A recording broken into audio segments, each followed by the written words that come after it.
সন্তান দেশনেত্রী বেগম খালেদা জিয়া ও তারেক রহমানের আস্থাভাজন আমাদের প্রিয় অভিভাবক জনাব সাইফুল আলম নীরব ভাই আমাদের মাঝে উপস্থিত হয়েছেন। আজকের অনুষ্ঠানের বিশেষ অতিথি জনাব ফখরুল ইসলাম রবিন ভাই আমাদের মাঝে আরো উপস্থিত থাকবেন।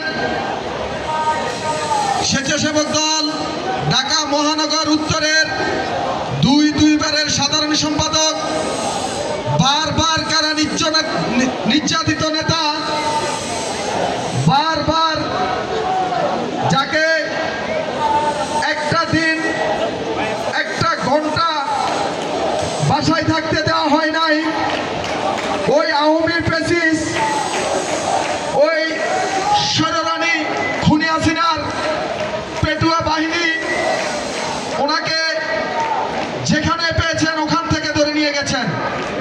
কারণ তার একটা অপরাধ আছে। তার অপরাধ কি?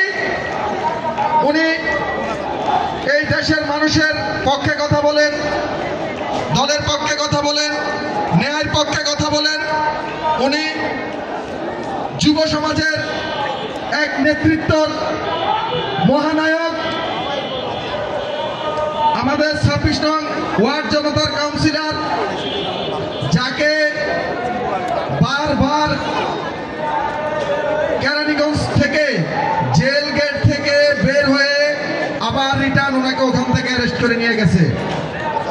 ওনাকে বিগত দিনে বারবার 5 দিন 7 দিন 10 দিন 3 দিন করে গুম রাখা হয়েছে। সেই নির্যাতিত জননেতা জনাব আজিজুর রহমান মুসাফির ভাই আজকের প্রোগ্রামে প্রধান অতিথি বক্তব্য রাখবেন, বিশেষ অতিথি বক্তব্য